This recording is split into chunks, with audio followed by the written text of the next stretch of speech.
Le vent de décembre soufflait avec une violence inhabituelle sur La Rochelle ce matin-là, portant avec lui l'odeur salée du port et les promesses d'une tempête imminente. Gérard Marchand observait depuis sa fenêtre les branches de son vieux chêne qui se balançaient dangereusement près de sa toiture. À 68 ans, il avait appris à ne plus remettre au lendemain les tâches qui demandaient de l'agilité. Le temps N était plus un allié.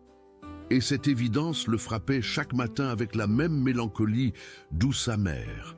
Depuis sa retraite de l'administration portuaire 3 ans auparavant, Gérard avait développé une routine précise qui l'aidait à structurer ses journées.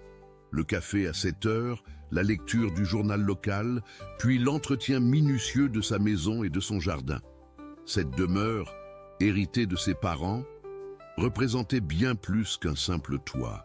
Elle était le dernier lien tangible avec une époque où La Rochelle respirait encore l'authenticité d'une ville portuaire traditionnelle, avant que les grands projets immobiliers ne transforment peu à peu son visage. Mais aujourd'hui, quelque chose troublait cette tranquillité habituelle. Peut-être était-ce ce rêve étrange qui l'avait réveillé avant l'aube, dans lequel une jeune fille aux cheveux châtains l'appelait depuis l'autre côté du mur de son jardin.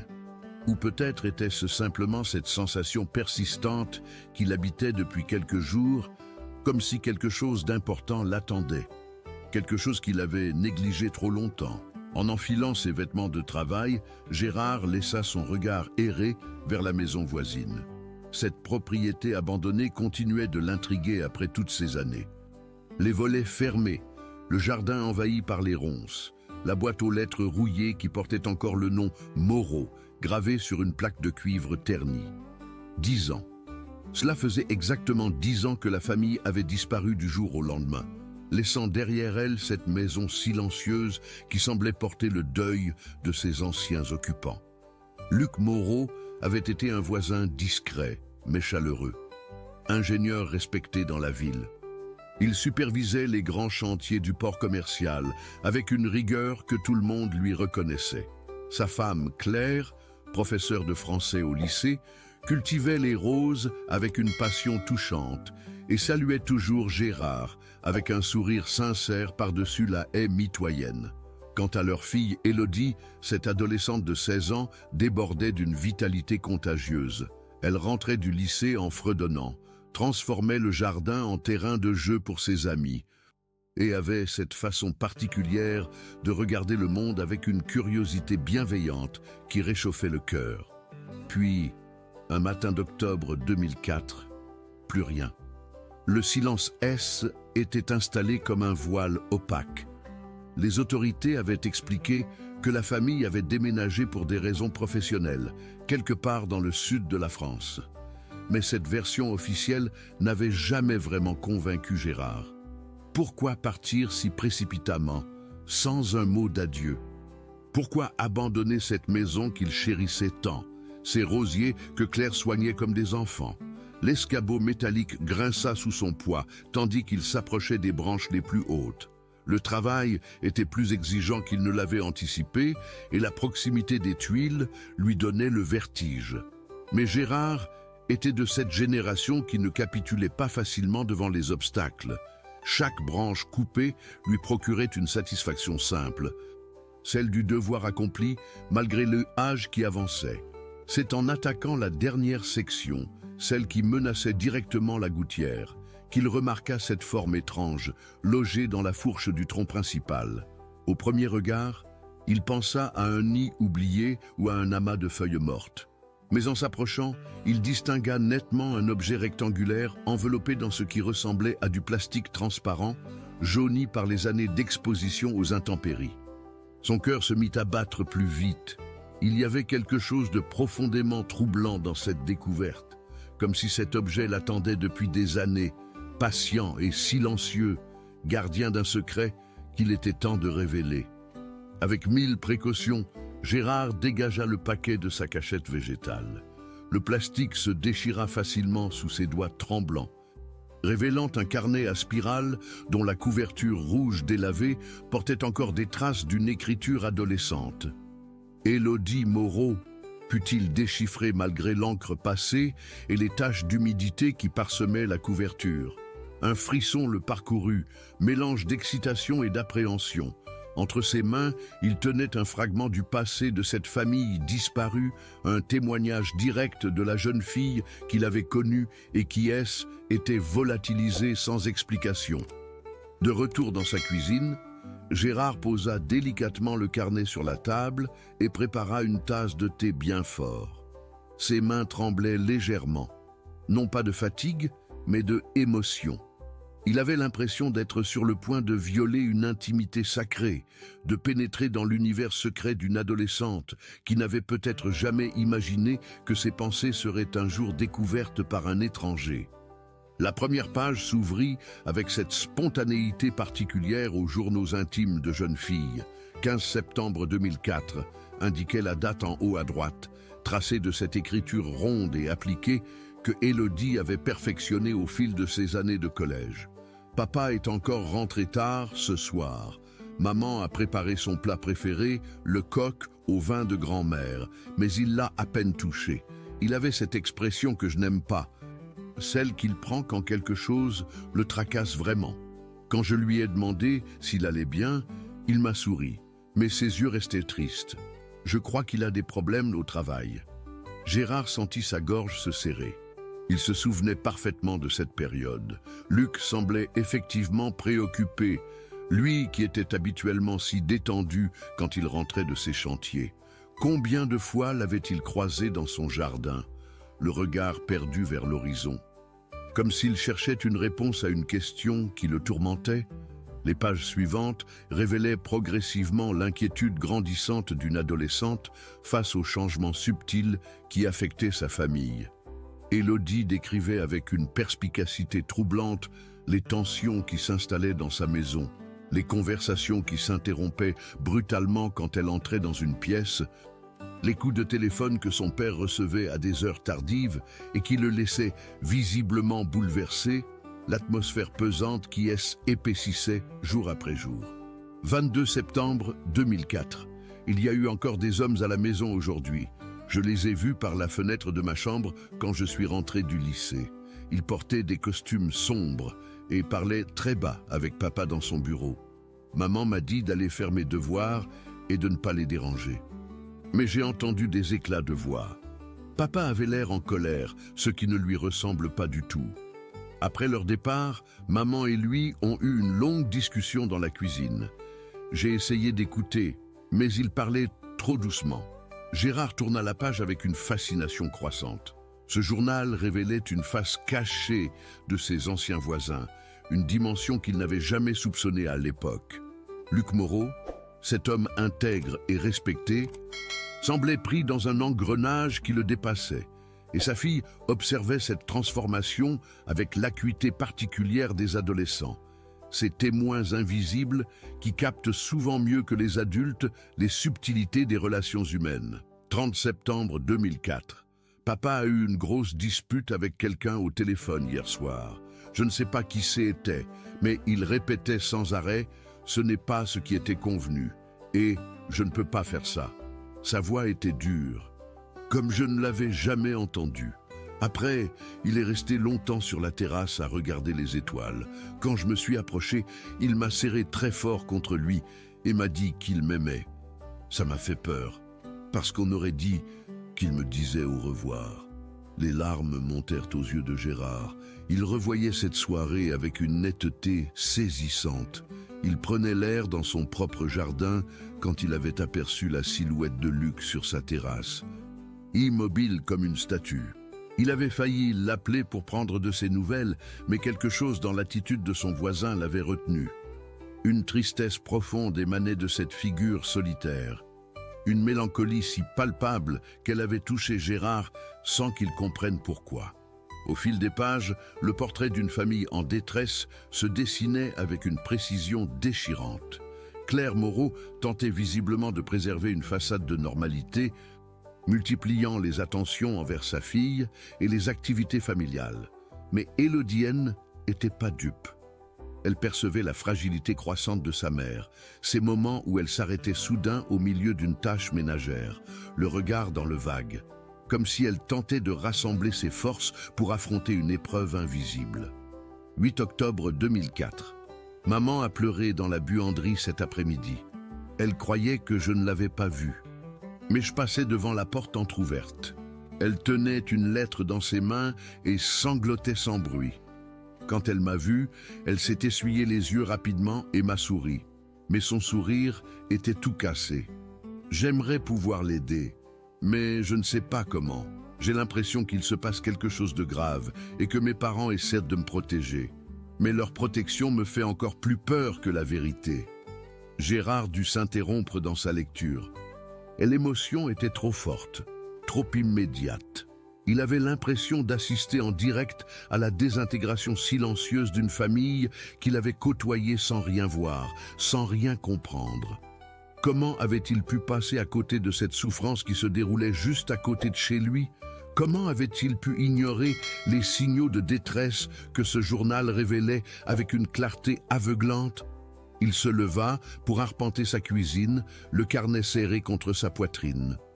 Par la fenêtre, la maison abandonnée des Moreau lui faisait face, plus mystérieuse et troublante que jamais. Ses volets fermés n'étaient plus seulement les témoins d'un déménagement précipité, mais les gardiens d'un drame familial dont il commençait à peine à entrevoir l'ampleur. En reprenant sa lecture, Gérard découvrit que les préoccupations d'Élodie ne se limitaient pas aux tensions familiales. La jeune fille avait développé une acuité particulière pour observer son environnement, et plusieurs de ses observations concernaient des détails troublants liés au travail de son père. 12 octobre 2004.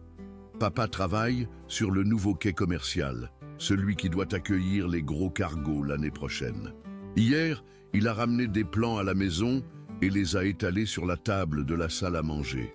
Normalement, il m'explique toujours ses projets, parce qu'il dit que ça m'aidera peut-être à choisir mon orientation. Mais cette fois, quand je me suis approché, il a tout rangé très vite et m'a dit que était confidentiel. Sur l'un des documents, j'ai eu le temps de voir le nom Delacroix Développement en grosses lettres. Je connais ce nom parce qu'on en parle souvent dans le journal local. M. Delacroix est très riche et très puissant à La Rochelle. Ce nom fit sursauter Gérard. Armand Delacroix était effectivement une figure incontournable de la ville. Un homme d'affaires qui avait su tirer profit de l'expansion portuaire et touristique de La Rochelle. Ses entreprises étaient impliquées dans la plupart des grands chantiers urbains et sa réputation de gestionnaire impitoyable était bien établie. Si Luc Moreau avait eu des différends avec cet homme, cela expliquait peut-être beaucoup de choses. Les entrées suivantes du journal confirmaient cette intuition. Élodie rapportait des conversations téléphoniques de plus en plus tendues, des visites inattendues d'hommes qu'elle ne connaissait pas, et surtout cette transformation progressive de son père, qui perdait peu à peu sa sérénité habituelle pour sombrer dans une angoisse palpable. 18 octobre 2004. Papa a dit à maman qu'il ne pouvait plus continuer comme ça. Ils étaient dans leur chambre. Mais j'ai entendu à travers la cloison.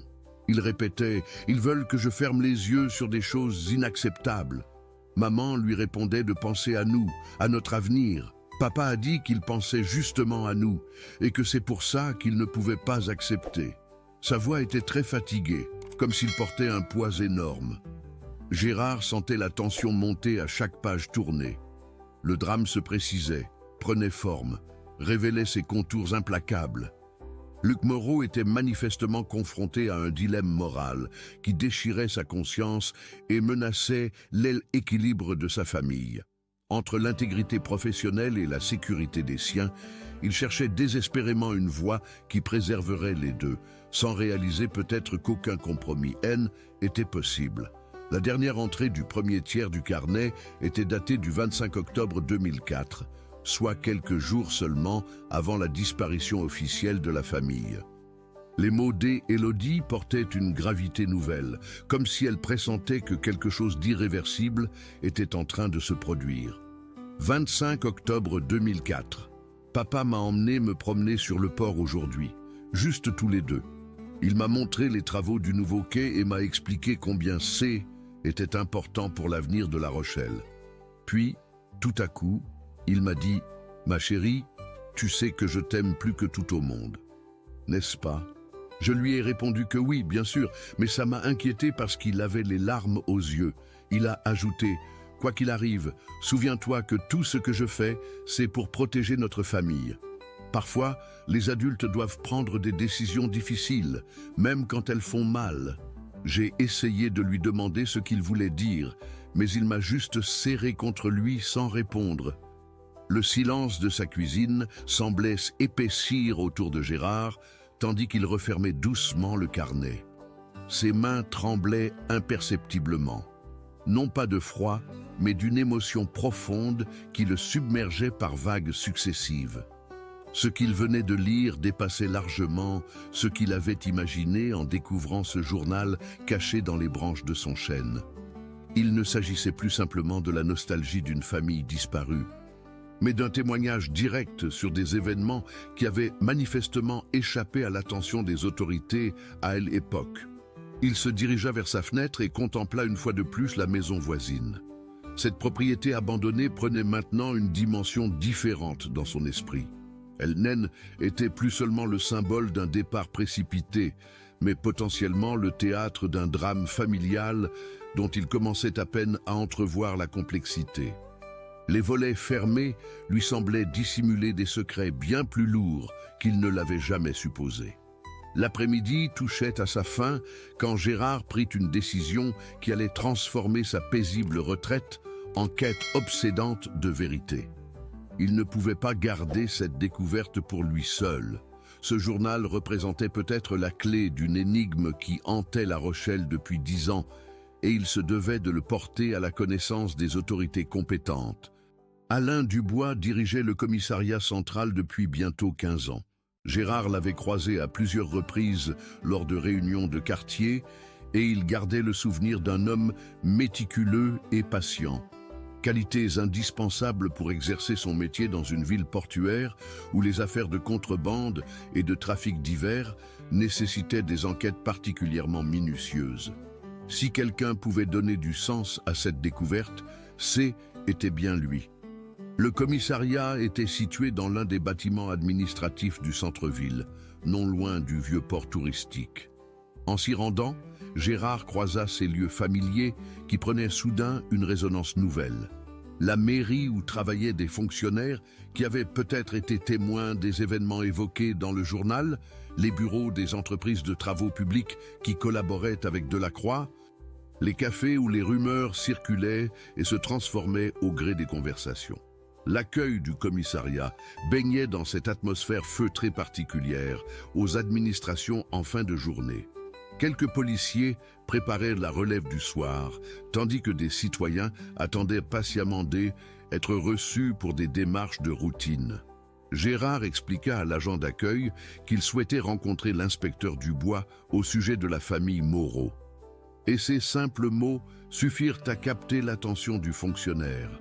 La famille, qui avait disparu il y a une dizaine d'années, demanda l'agent avec une curiosité non dissimulée. L'inspecteur Dubois va être intéressé. Il me semble qu'il a toujours gardé ce dossier à l'esprit. Cette remarque surprit agréablement Gérard. Il avait craint de tomber sur des policiers blasés qui auraient rangé cette affaire dans les archives de l'oubli. Manifestement, la disparition des Moreau avait laissé des traces dans la mémoire de ceux qui l'avaient vécu de l'intérieur. Alain Dubois apparut quelques minutes plus tard dans le hall d'accueil. Était un homme de taille moyenne, aux cheveux grisonnants, qui portait ses 55 ans avec cette autorité naturelle des policiers expérimentés.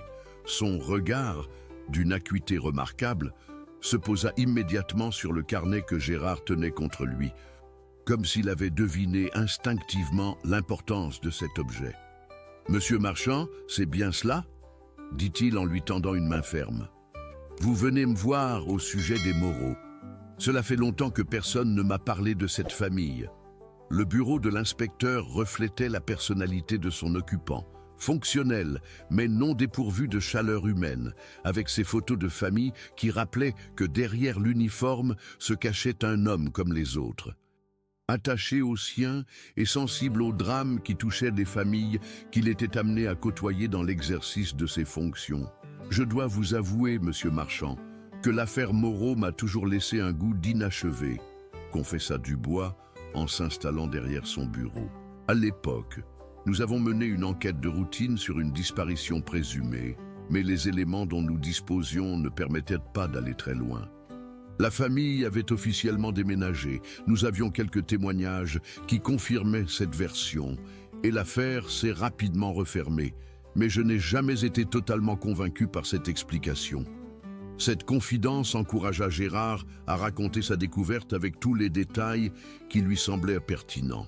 Il décrivit les circonstances de sa trouvaille, les conditions dans lesquelles le carnet était dissimulé, et surtout le contenu troublant des premières pages qu'il avait parcourues.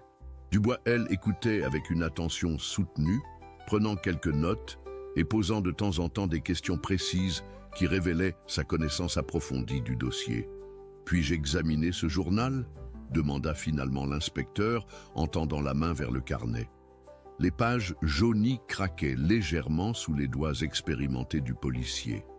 Dubois lisait avec la concentration particulière des professionnels habitués à extraire l'information pertinente d'un amas de détails apparemment anodins.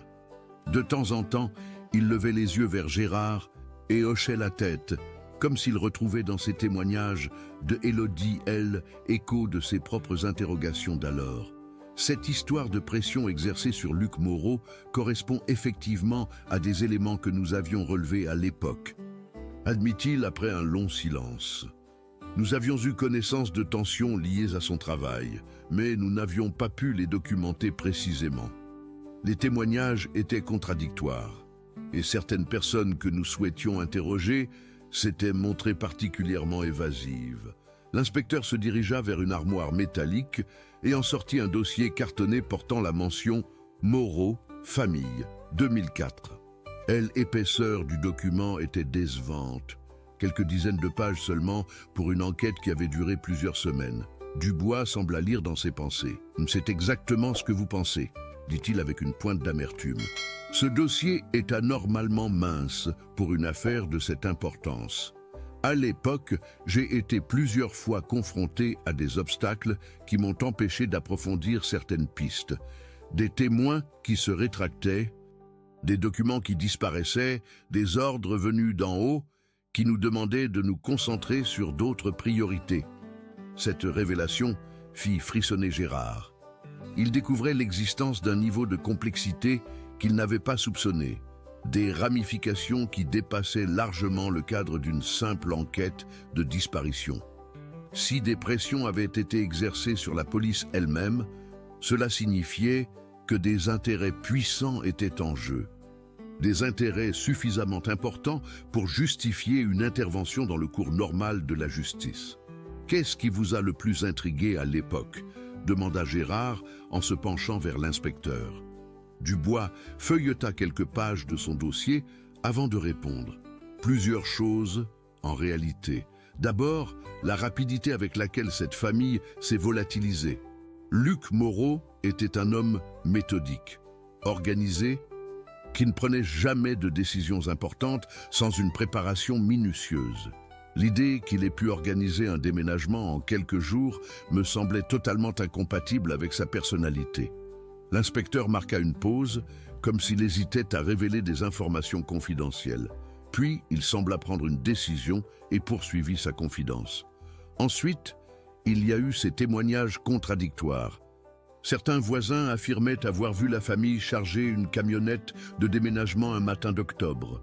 D'autres juraient qu'ils avaient aperçu des lumières dans la maison plusieurs semaines après cette date officielle de départ.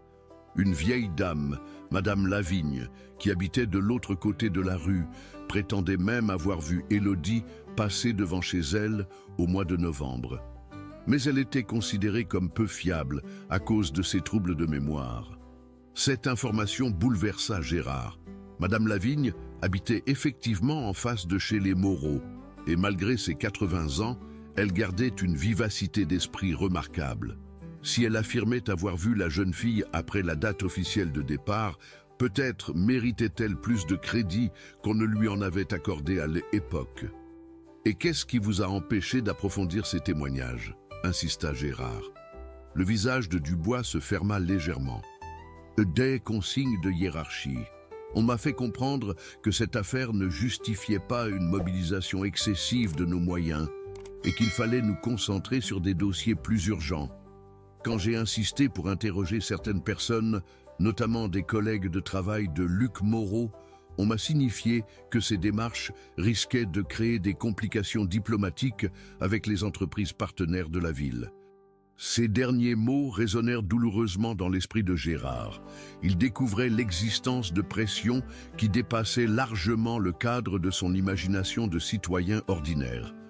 La vérité sur la disparition des Moreau avait visiblement été sacrifiée à des considérations politiques et économiques qui révélaient les aspects les moins reluisants de la gestion municipale.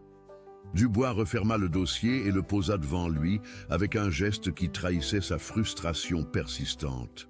Vous comprenez maintenant pourquoi votre découverte m'intéresse tant. Ce journal pourrait nous fournir des éléments concrets qui nous manquaient cruellement à l'époque.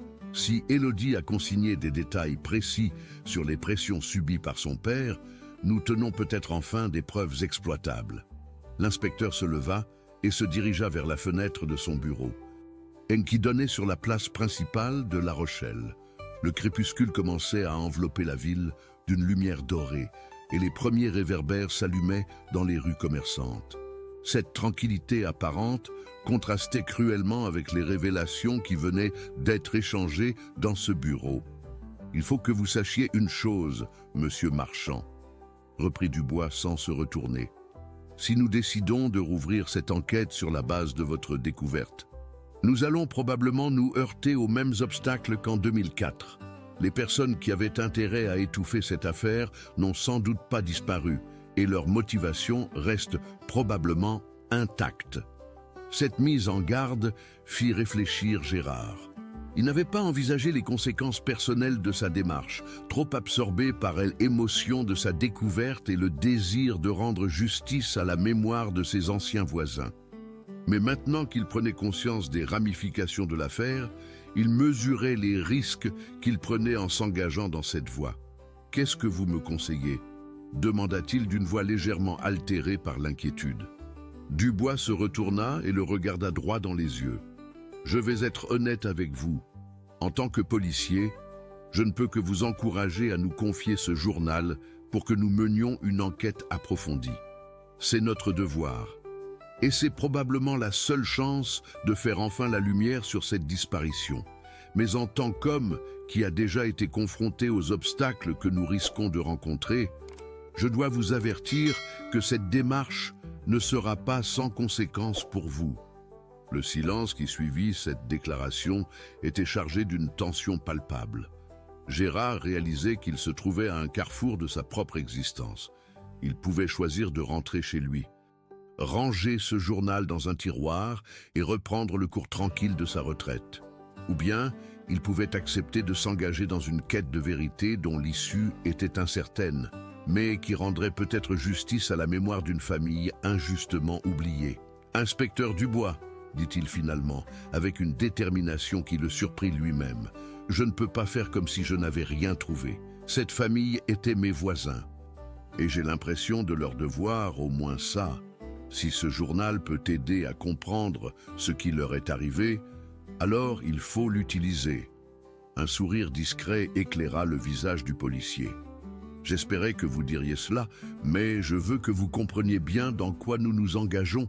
Si les soupçons d'Élodie se confirment, si son père a réellement été victime de pressions liées à des irrégularités dans les chantiers publics, nous allons toucher à des intérêts qui dépassent largement le cadre de notre petite ville. » Dubois ouvrit à nouveau le dossier et en sortit une feuille qui portait plusieurs noms et adresses.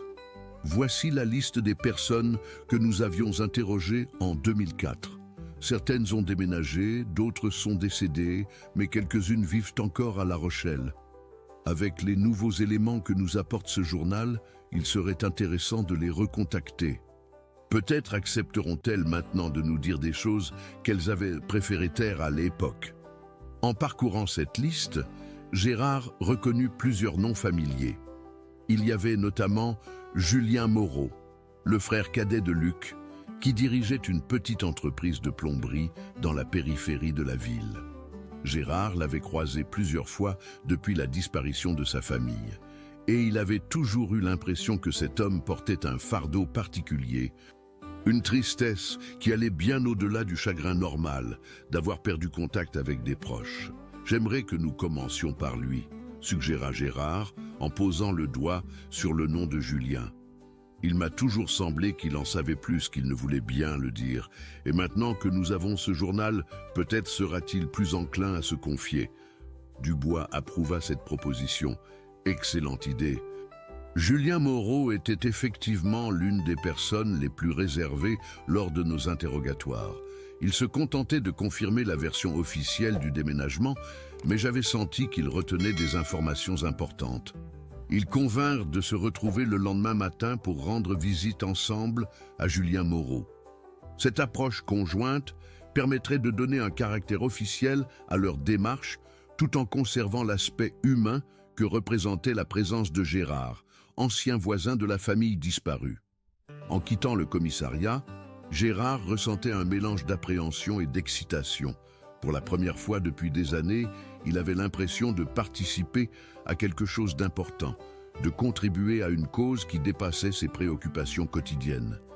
Cette sensation était à la fois grisante et inquiétante. Le trajet de retour lui permit de réfléchir aux implications de sa démarche. Il traversait des rues qu'il connaissait depuis l'enfance, croisait des visages familiers, observait cette vie quotidienne paisible qui caractérisait La Rochelle en dehors de la saison touristique. Mais maintenant, il regardait cette tranquillité apparente avec des yeux différents.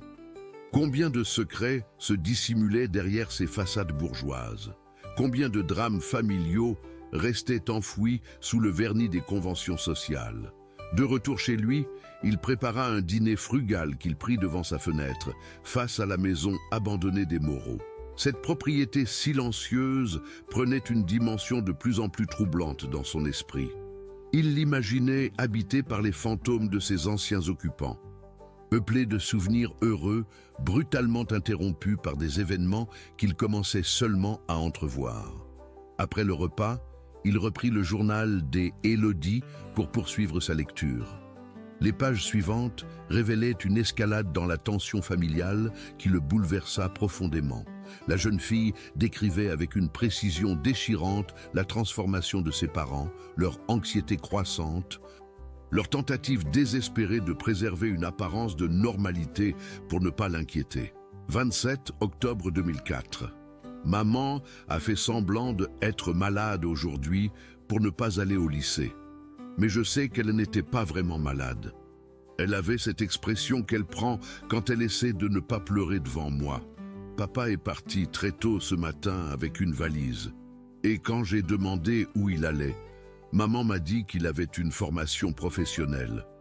Mais papa ne m'a jamais parlé de formation et d'habitude, il me raconte tout ce qui concerne son travail. Cette entrée était particulièrement troublante car elle était datée de la veille de la disparition officielle de la famille. Élodie pressentait manifestement que quelque chose d'exceptionnel était en train de se produire, sans parvenir à identifier précisément la nature du danger qui menaçait les siens. La dernière page écrite du journal portait la date du 28 octobre 2004, jour présumé du départ de la famille. L'écriture des Élodie était plus nerveuse que d'habitude, comme si elle avait rédigé ces lignes dans l'urgence. 28 octobre 2004. Papa est revenu cette nuit, très tard. Je l'ai entendu parler longuement avec maman dans la cuisine. Il avait l'air épuisé, comme s'il avait couru un marathon. Ce matin, ils m'ont dit qu'on allait partir en voyage. Juste pour quelques jours, pour que papa puisse réfléchir tranquillement à ses problèmes de travail. Maman prépare des valises, mais elle pleure en même temps. Papa fait le tour de la maison comme s'il voulait graver chaque détail dans sa mémoire. J'ai peur, je ne comprends pas ce qui se passe, mais j'ai peur. Ces derniers mots firent monter les larmes aux yeux de Gérard. Il réalisait qu'il tenait entre ses mains les dernières pensées consignées d'une adolescente qui allait disparaître dans les heures suivantes. Le contraste entre l'innocence de cette jeune fille et la gravité de la situation qu'elle pressentait sans la comprendre était d'une tristesse infinie. Mais le journal réservait encore une surprise. Après la dernière entrée datée, plusieurs pages restaient vierges. Puis Gérard découvrit 2 feuilles qui avaient été arrachées de façon nette, laissant seulement les bords dentelés caractéristiques des carnets à spirale. Quelqu'un avait délibérément supprimé une partie du contenu, et cette mutilation volontaire du journal posait des questions troublantes. Plus intriguant encore, entre les dernières pages du carnet, Gérard découvrit un petit objet métallique qui avait échappé à son attention lors de sa première exploration. Il s'agissait d'une clé ancienne, de petite taille, visiblement destinée à ouvrir un coffret ou un tiroir particulier. Le métal était terni par l'oxydation, mais l'objet restait parfaitement fonctionnel. Cette découverte relança les interrogations de Gérard. Pourquoi Élodie avait-elle dissimulé cette clé dans son journal? Quelle serrure était-elle censée ouvrir? Et surtout, qui avait arraché ces pages et dans quel but? Il examina attentivement la clé sous la lumière de sa lampe de bureau.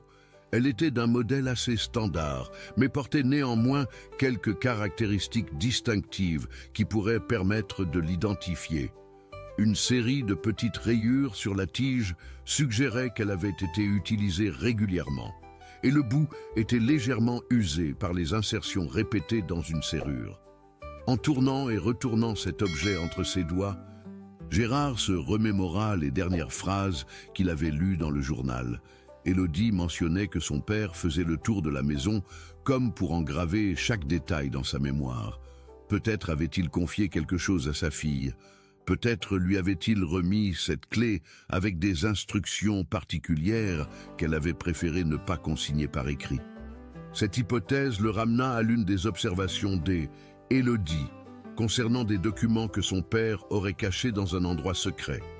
Si cette clé permettait d'accéder à ces documents, elle représentait potentiellement un élément crucial pour comprendre les pressions subies par Luc Moreau et les raisons de la disparition de sa famille. L'aube se levait à peine sur La Rochelle quand Gérard fut réveillé par le carillon de son réveil.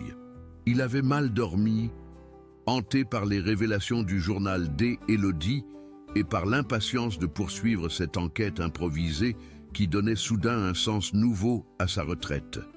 En se préparant, il glissa soigneusement la petite clé dans sa poche, comme un talisman qui le reliait à cette famille disparue. Le rendez-vous avec l'inspecteur Dubois était fixé à 9 heures devant l'entreprise de plomberie de Julien Moreau, située dans une zone artisanale de la périphérie.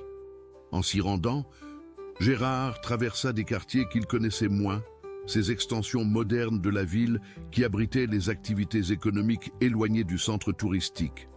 L'entreprise Moreau Plomberie occupait un bâtiment modeste mais bien entretenu, avec une façade peinte en bleu marine qui lui donnait un aspect soigné et professionnel. Plusieurs camionnettes étaient garées dans la cour, témoignant d'une activité soutenue malgré l'heure matinale. Dubois était déjà sur place, appuyé contre sa voiture de service, et il salua Gérard d'un signe de tête quand celui-ci le rejoignit. « J'ai téléphoné hier soir à Julien pour le prévenir de notre visite », expliqua l'inspecteur. Il a semblé surpris, mais il a accepté de nous recevoir. J'ai l'impression qu'il s'attendait à ce que cette histoire ressurgisse un jour ou l'autre. Ils pénétrèrent dans le hall d'accueil de l'entreprise. Un espace fonctionnel décoré de calendriers publicitaires et de brochures techniques. Une secrétaire DH mûre les accueillit avec courtoisie et les dirigea vers le bureau de direction, situé au fond d'un couloir tapissé de diplômes et de certifications professionnelles. Julien Moreau était un homme de 45 ans environ, plus petit et plus trapu que son frère aîné, mais qui possédait le même regard intelligent et cette même expression de bienveillance naturelle que Gérard avait apprécié chez Luc. Cependant, 10 années d'interrogations et de chagrin avaient creusé des rides précoces sur son visage, et une mélancolie profonde transparaissait dans ses gestes et dans sa voix. « Messieurs, asseyez-vous » dit-il en leur désignant 2 chaises disposées devant son bureau. « Inspecteur Dubois, Votre appel m'a rappelé des souvenirs que j'aurais préféré oublier. Et vous, monsieur Marchand, vous étiez le voisin de mon frère, n'est-ce pas? Je me souviens de vous. Luc parlait souvent de vos conversations par-dessus la haie du jardin. Cette évocation émut profondément Gérard. Il réalisa que sa relation avec la famille Moreau avait marqué ses anciens voisins bien plus qu'il ne l'avait imaginé. Et cette pensée renforça sa détermination à découvrir la vérité sur leur disparition. Dubois présenta les circonstances de leur visite avec tact et précision. Il expliqua la découverte du journal, les révélations qu'il contenait et la nécessité de recueillir des informations complémentaires auprès des proches de la famille. Julien, elle, écoutait avec une attention soutenue, mais Gérard percevait chez lui une tension croissante, comme si chaque mot prononcé réveillait des souvenirs douloureux qu'il avait tenté d'enfouir. « Ce journal !» murmura Julien quand l'inspecteur eut terminé son exposé. Élodie tenait effectivement un journal intime. Elle écrivait beaucoup, cette petite, toujours en train de noter ses impressions, ses observations. Luc disait qu'elle ferait peut-être journaliste plus tard. Sa voix se brisa légèrement sur ces derniers mots, et il dut s'interrompre quelques instants pour reprendre contenance. Elle, évocation de sa nièce disparue, ravivait visiblement des émotions qu'il avait du mal à contenir. « Monsieur Moreau », reprit doucement Dubois, « en 2004, lors de notre première enquête, vous nous aviez confirmé que votre frère avait déménagé pour des raisons professionnelles. Maintenant que nous disposons d'éléments nouveaux, accepteriez-vous de nous dire ce que vous saviez réellement des difficultés qu'il traversait ?» Julien se leva et se dirigea vers la fenêtre de son bureau qui donnait sur la cour de son entreprise. Ses employés s'affairaient autour des camionnettes, chargeant le matériel nécessaire aux interventions de la journée. Cette activité normale et rassurante contrastait avec l'atmosphère lourde qui régnait dans le bureau. « Vous devez comprendre, » dit-il sans se retourner, qu'en 2004, J était terrifié par ce qui était arrivé à mon frère, terrorisé à l'idée que la même chose puisse m'arriver si je parlais trop. Luc m'avait fait des confidences dans les semaines qui ont précédé sa disparition et ces révélations m'avaient glacé le sang. Il revint s'asseoir et regarda alternativement Dubois et Gérard, comme s'il évaluait leur capacité à comprendre et à protéger les informations qu'il s'apprêtait à livrer. Mon frère était un homme intègre, vous le savez. Toute sa carrière, il avait refusé les compromissions, les arrangements douteux qui permettent parfois d'accélérer les procédures ou d'augmenter les profits. Mais sur ce chantier du quai commercial, il s'est trouvé confronté à des pressions qu'il n'avait jamais connues auparavant. Julien marqua une pause, comme s'il rassemblait son courage pour franchir un seuil qu'il était interdit de franchir pendant 10 ans. Armand Delacroix et ses associés voulaient que Luc valide des matériaux de construction qui ne correspondaient pas aux normes prévues dans les cahiers des charges. Il s'agissait de économiser plusieurs millions d'euros en utilisant des poutrelles moins résistantes, du béton de qualité inférieure, des systèmes de étanchéité défaillants. Luc a refusé catégoriquement. Il disait que ces économies mettraient en danger la sécurité de l'ouvrage et potentiellement la vie des personnes qui l'utiliseraient. Cette révélation confirma les soupçons que Gérard avait développés en lisant le journal d'Élodie.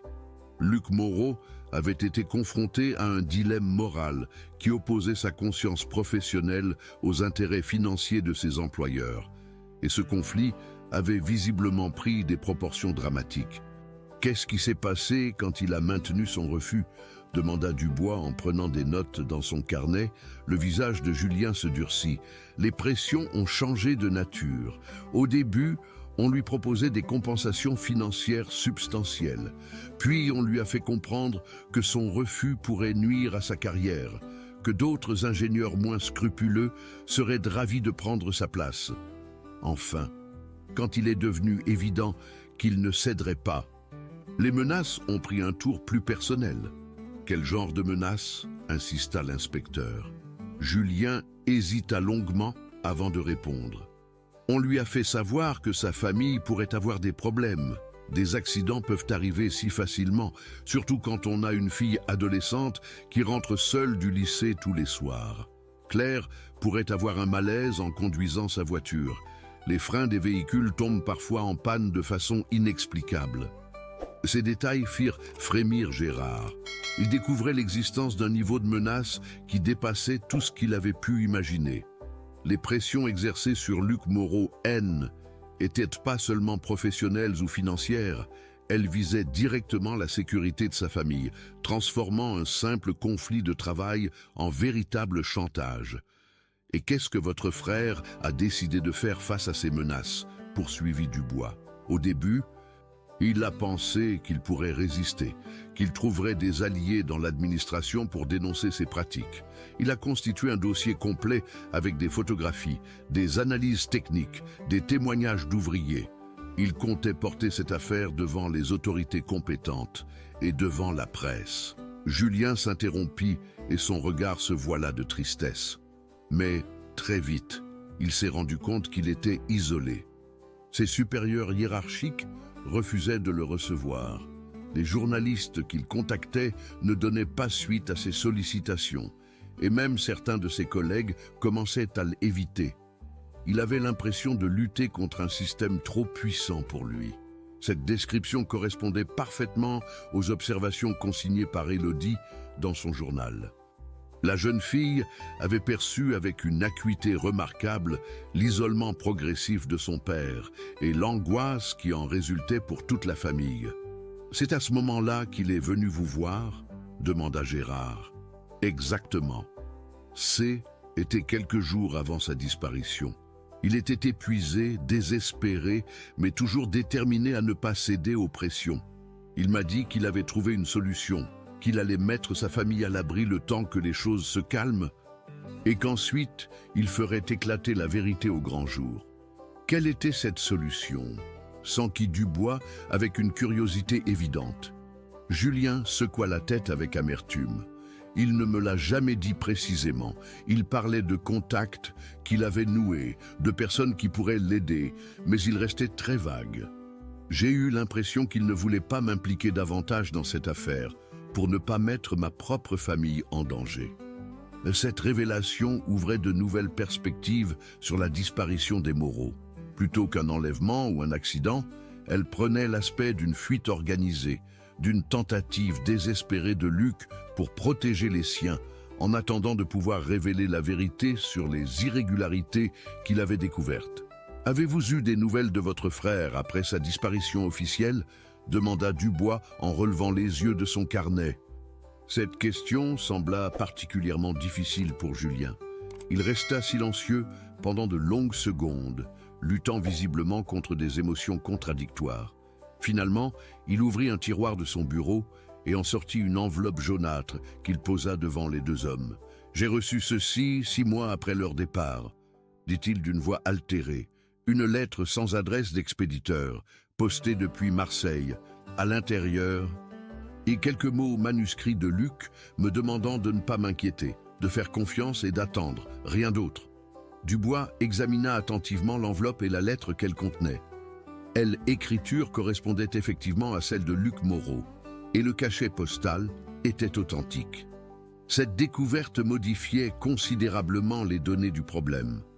Si Luc était encore vivant 6 mois après sa disparition, cela excluait définitivement l'hypothèse d'un enlèvement ou d'un assassinat immédiat. « Pourquoi ne nous avez-vous pas montré cette lettre en 2004 ?» demanda l'inspecteur avec une pointe de reproche dans la voix. Julien baissa les yeux, visiblement honteux de son silence. « J'avais peur pour ma famille, peur des conséquences. Et puis, cette lettre me laissait espérer que mon frère était vivant, qu'il reviendrait un jour avec sa famille. Je ne voulais pas risquer de compromettre ses plans en parlant prématurément. » Gérard comprenait parfaitement cette attitude. Dans une situation aussi complexe et dangereuse, il était difficile de reprocher à Julien d'avoir privilégié la prudence et l'espoir plutôt que la transparence.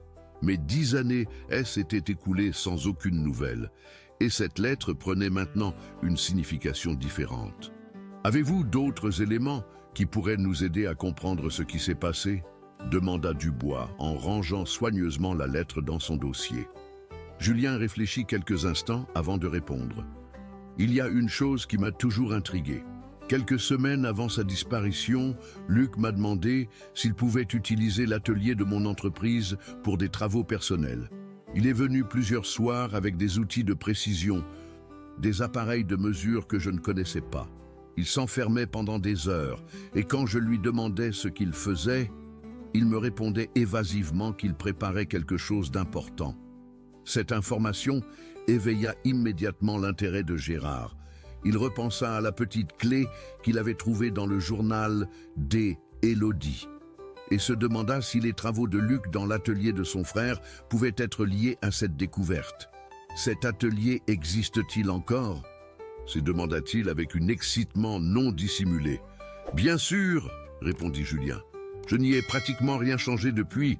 Si vous voulez, je peux vous y emmener. L'atelier était situé dans un bâtiment annexe, derrière les bureaux de l'entreprise. C était un espace fonctionnel équipé d'établis, d'outillage spécialisé et de machines pour les travaux de plomberie les plus délicats. Julien les conduisit vers un coin particulier, près d'une fenêtre qui donnait sur un petit jardin. C'est ici qu'il travaillait, expliqua-t-il en désignant un établi parfaitement rangé. Il apportait ses propres outils et emportait tout en repartant. Mais un soir, je l'ai surpris en train de manipuler une sorte de petite boîte métallique. Quand il m'a vu, il l'a rapidement dissimulée dans sa veste. Gérard sortit la clé de sa poche et la montra à Julien. « Mais cette clé pourrait-elle correspondre à la boîte que vous avez aperçue ?» Julien examina attentivement l'objet. « C'est possible. La taille correspondrait assez bien. Mais je n'ai vu cette boîte qu'une fraction de seconde, dans la pénombre de l'atelier. » Ils inspectèrent minutieusement l'espace de travail utilisé par Luc, espérant découvrir un indice qui aurait échappé aux recherches précédentes. Dubois examina chaque recoin avec la méthode systématique des enquêteurs expérimentés, tandis que Gérard se concentrait sur les détails qui pourraient révéler la présence de cachettes secrètes. Ce fut en déplaçant une lourde caisse à outils qu'ils découvrirent une anomalie dans le sol de l'atelier. L'une des lames du parquet était légèrement décollée, comme si elle avait été démontée et remontée récemment. Dubois sortit un couteau de sa poche et souleva délicatement cette lame, révélant un petit espace creux dans lequel était dissimulé un objet enveloppé dans un tissu huilé. Le cœur de Gérard battait à tout rompre, tandis que l'inspecteur dégageait précautionneusement cet objet de sa cachette. Il s'agissait effectivement d'une petite boîte métallique, de la taille d'un livre de poche, équipée d'une serrure sophistiquée qui correspondait parfaitement à la clé trouvée dans le journal d'Élodie. Voilà pourquoi il passait tant de temps dans cet atelier, murmura Julien avec émotion. Il préparait cette cachette pour protéger quelque chose d'important. Dubois inséra délicatement la clé dans la serrure, qui s'ouvrit avec un déclic satisfaisant. À l'intérieur de la boîte, ils découvrirent plusieurs éléments qui allaient transformer leur compréhension de l'affaire. Des photographies de pièces mécaniques défectueuses, des analyses techniques manuscrites, des copies de documents officiels portant des signatures suspectes, et surtout une lettre manuscrite adressée à Élodie. Cette lettre, rédigée de l'écriture soigneuse de Luc Moreau, contenait des instructions précises destinées à sa fille. Il lui expliquait qu'en cas de problème grave, elle devrait récupérer cette boîte et la confier aux autorités compétentes. Il détaillait également l'emplacement d'autres documents cachés dans la maison familiale. Documents qui constitueraient des preuves irréfutables des malversations qu'il avait découvertes. Cette lettre est datée du 26 octobre 2004, constata Dubois, soit 2 jours avant la disparition de la famille. Luc avait donc anticipé les événements et préparé minutieusement la préservation des preuves qu'il avait rassemblées. Gérard était bouleversé par cette découverte. Elle révélait la profondeur de l'amour paternel de Luc, qui avait impliqué sa fille adolescente dans sa lutte contre la corruption tout en prenant des précautions maximales pour la protéger. Cette dimension familiale de l'affaire rendait la disparition des Moreau encore plus tragique et mystérieuse. Les révélations contenues dans la boîte métallique transformèrent complètement l'atmosphère de l'enquête. Dubois et Gérard quittèrent l'atelier de Julien avec la sensation d'avoir franchi un seuil décisif dans leur compréhension des événements de 2004. Les documents photographiés par Luc Moreau révélaient l'ampleur des irrégularités qu'il avait découvertes. Des matériaux de construction de qualité inférieure, facturés au prix fort, des contrôles de sécurité falsifiés, des signatures contrefaites sur des certificats de conformité. Mais surtout, ces preuves impliquaient directement plusieurs personnalités influentes de La Rochelle, au-delà du seul Armand Delacroix. Des élus municipaux, des responsables administratifs, des dirigeants d'entreprises partenaires, un véritable réseau de corruption se dessinait à travers les annotations méticuleuses de l'ingénieur disparu. « Nous devons maintenant nous rendre chez les Moreau », déclara Dubois, tandis qu'il remontait en voiture. Si Luc a effectivement caché d'autres documents dans sa maison, comme il l'indique dans sa lettre à Élodie, ces éléments pourraient compléter le dossier d'accusation qu'il avait constitué. Cette perspective à la fois excitait et inquiétait Gérard. Retourner dans cette maison abandonnée, fouiller dans les affaires d'une famille qu'il avait connue et appréciée, lui semblait une intrusion douloureuse mais nécessaire. Si ces recherches pouvaient enfin révéler la vérité sur le sort des Moreau, alors cette violation de leur intimité posthume se justifiait pleinement. La propriété avait été officiellement mise sous séquestre après la disparition de ses occupants, puis vendue à une société immobilière qui n'avait jamais entrepris de travaux de rénovation. Les volets demeuraient fermés. Le jardin, envahi par les ronces, témoignait de 10 années d'abandon. Et l'ensemble dégageait cette mélancolie particulière au lieu délaissé par la vie.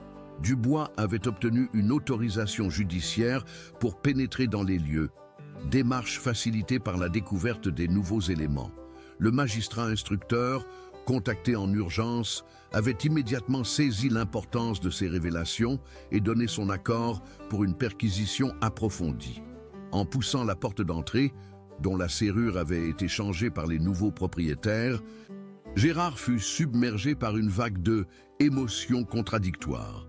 L'odeur de renfermé, la poussière qui dansait dans les raies de lumière filtrant à travers les volets, le silence pesant qui régnait dans ces pièces autrefois animées par la vie familiale, tout concourait à créer une atmosphère de recueillement douloureux. Les meubles étaient restés en place, recouverts de housses protectrices qui leur donnaient l'aspect de fantômes figés dans l'attente d'un retour qui ne viendrait jamais. Les photographies de famille ornaient encore les étagères du salon, témoins silencieux d'un bonheur interrompu. Gérard reconnaissait avec émotion les visages souriants de Luc, Claire et Élodie lors de diverses occasions. Anniversaires, vacances, moments de complicité capturés par l'objectif et qui prenaient maintenant une dimension tragique. Selon les indications contenues dans la lettre de Luc, les documents les plus importants étaient dissimulés dans une cachette aménagée dans la cave. L'ingénieur décrivait précisément l'emplacement, derrière la chaudière, dans un renfoncement du mur qu'il avait soigneusement masqué par une plaque de métal peinte de la même couleur que les canalisations environnantes. La descente vers la cave fut particulièrement éprouvante pour Gérard. Ces espaces souterrains, plongés dans une obscurité quasi totale, amplifiaient l'impression de profanation qu'il ressentait depuis leur entrée dans la maison. Mais la lampe torche de Dubois révéla rapidement l'existence de la cachette décrite par Luc. La plaque métallique se détacha facilement, révélant une cavité soigneusement aménagée dans laquelle étaient rangées plusieurs chemises cartonnées. Ces dossiers contenaient une documentation exhaustive sur les irrégularités découvertes par Luc, correspondance avec ses supérieurs hiérarchiques, rapports techniques détaillés, témoignages d'ouvriers, photographies de malfaçons, analyse comparative entre les matériaux commandés et ceux effectivement livrés. Mais le document le plus troublant était une lettre manuscrite, rédigée par Luc quelques jours avant sa disparition, dans laquelle il détaillait les menaces précises qui avaient été proférées contre sa famille. Les termes étaient d'une violence qui glaça le sang de Gérard. enlèvement des Élodie, accident de voiture pour Claire, agression nocturne contre lui-même. Ces menaces n'étaient pas des formules vagues destinées à l'impressionner, mais des scénarios précis qui révélaient une organisation criminelle parfaitement structurée. « Regardez ceci », dit Dubois en sortant de l'une des chemises une série de photographies particulièrement accablantes. Luc a documenté méthodiquement tous les vices de construction. Ces poutres sont nettement sous-dimensionnées par rapport aux plans originaux. Ces joints d'étanchéité présentent des défauts visibles à l'œil nu. Ces fondations ont été coulées avec un béton de qualité manifestement insuffisante. L'inspecteur marqua une pause avant d'ajouter avec une gravité particulière.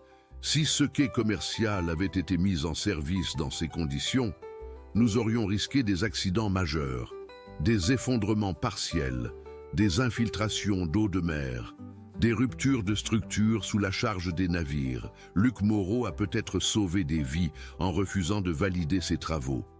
Cette prise de conscience renforça la détermination de Gérard. Lucas n'était pas seulement une victime des pressions économiques et politiques, il était un héros méconnu qui avait sacrifié sa tranquillité familiale pour préserver l'intérêt général.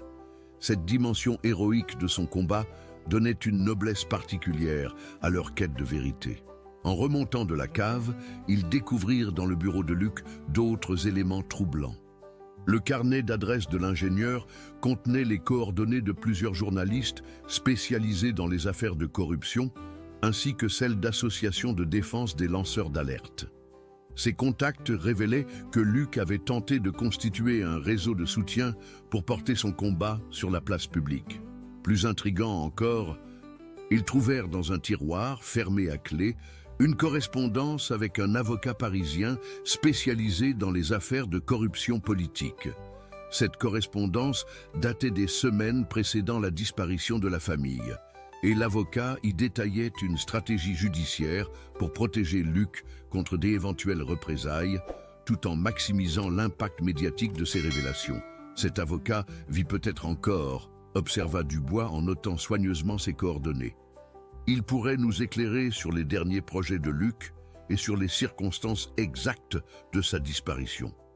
Ils décidèrent de contacter immédiatement ce juriste, maître Alexandre Beaumont, dont le cabinet était situé dans le 16e arrondissement de Paris. La conversation téléphonique qui s'ensuivit apporta des révélations stupéfiantes qui modifièrent radicalement leur perception de l'affaire. « Luc Moreau » s'exclama l'avocat quand Dubois se présenta. « Bien sûr que je me souviens de lui. C'était un homme remarquable, d'une intégrité absolue. Sa disparition m'avait profondément choqué, d'autant plus qu'elle était survenue au moment où nous allions déclencher une action judiciaire de grande ampleur. Maître Beaumont leur révéla que Luc avait effectivement préparé un dossier d'accusation complet contre le réseau de corruption de La Rochelle, dossier qui impliquait des personnalités de premier plan au niveau national. L'avocat avait constitué un groupe de journalistes d'investigation prêts à publier simultanément ces révélations dans plusieurs médias, créant ainsi un effet de choc qui aurait rendu impossible l'étouffement de l'affaire. Mais 3 jours avant la date prévue pour cette publication, poursuivit l'avocat, Luc m'a téléphoné dans un état de panique absolue. Il m'a dit que sa famille était directement menacée, qu'il devait annuler notre opération et disparaître temporairement pour protéger les siens. Il m'a promis de reprendre contact quand la situation se serait calmée. Cette confidence confirmait les soupçons de Dubois et Gérard. La disparition des Moreau n'était pas un enlèvement ou un assassinat, mais une fuite organisée pour échapper aux menaces qui pesaient sur eux. Luc avait sacrifié son combat contre la corruption pour préserver la vie de sa famille, espérant pouvoir reprendre plus tard cette lutte dans des conditions plus sûres. « Avez-vous eu des nouvelles de lui après cette conversation » demanda Dubois. « Jamais », répondit l'avocat avec tristesse. « Et croyez-moi, j'ai attendu. J'ai gardé son dossier complet dans mes archives, espérant qu'il reviendrait un jour me demander de le ressortir. Mais 10 années ont passé sans aucun signe de vie. Cette révélation posait une question cruciale. Qu'était-il arrivé à la famille Moreau après sa fuite de La Rochelle? Si Luc était effectivement parvenu à mettre les siens à l'abri, pourquoi n'avait-il jamais repris contact avec ses alliés? Pourquoi n'avait-il jamais tenté de faire renaître son combat pour la justice? Maître Beaumont leur fournit un élément de réponse partiel. Luc m'avait parlé d'un contact qu'il avait noué avec une association d'aide aux témoins menacés. Cette organisation, dirigée par une femme remarquable nommée Camille Dubois, spécialisée dans la protection de personnes exposées à des représailles pour avoir dénoncé des malversations. Ce prénom fit tressaillir Gérard. Camille, était exactement le nom qui apparaissait de façon récurrente dans les dernières pages du journal de Élodie, sans que la jeune fille en précise l'identité. Cette coïncidence ne pouvait pas être fortuite. Cette Camille Dubois? Demanda l'inspecteur avec empressement. Savez-vous comment la contacter? Son association a cessé ses activités il y a plusieurs années, répondit l'avocat.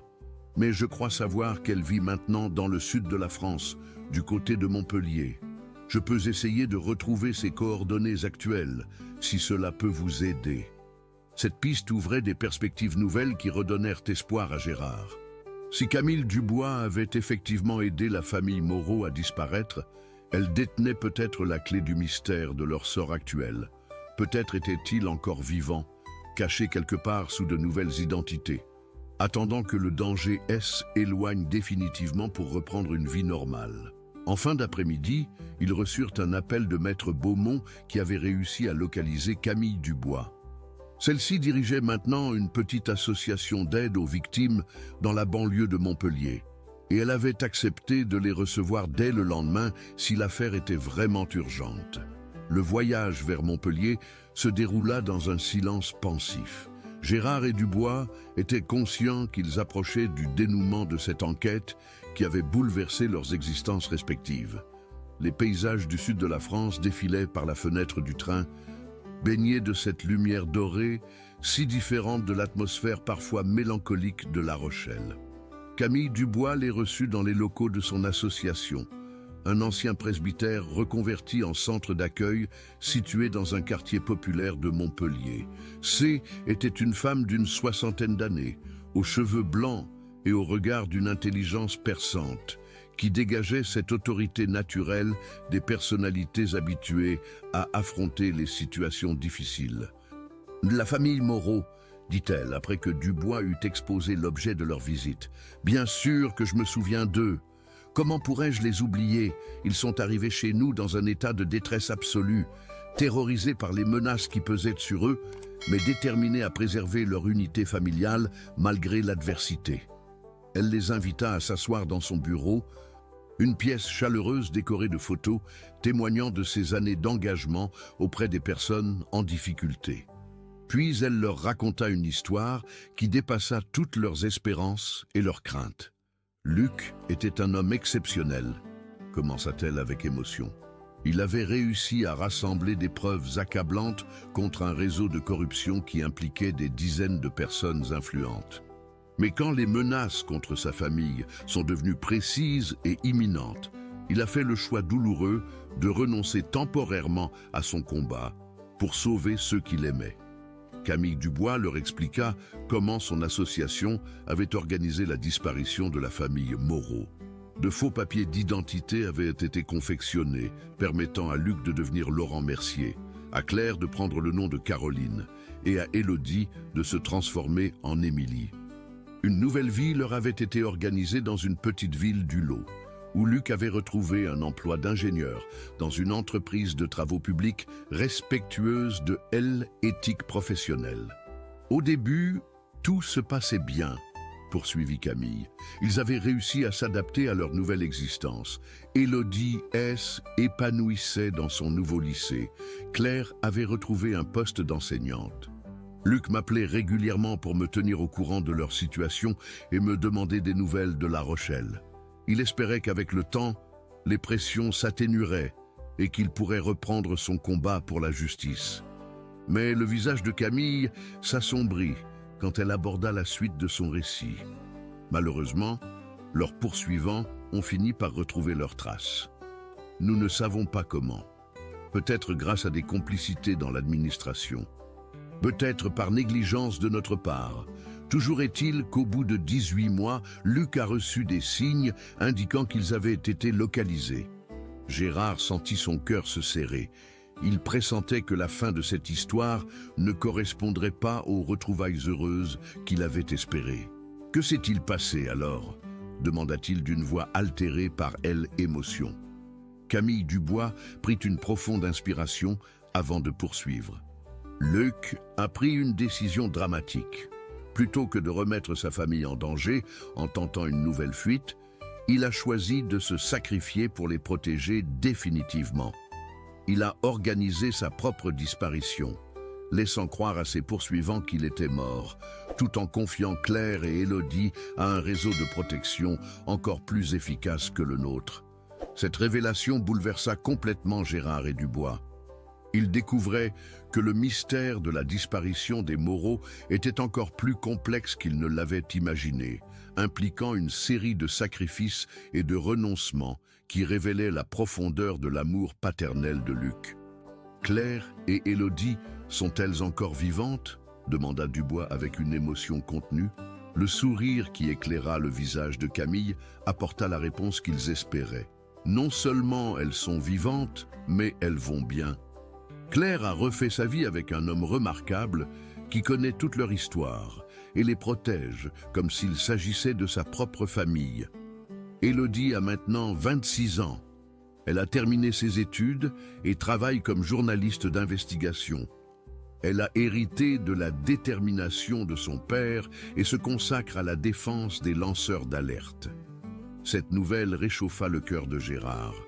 Savoir qu'Élodie avait non seulement survécu à ce drame familial, mais qu'elle avait trouvé la force de poursuivre le combat de son père sous une autre forme, donnait un sens profond à toutes les souffrances endurées par la famille.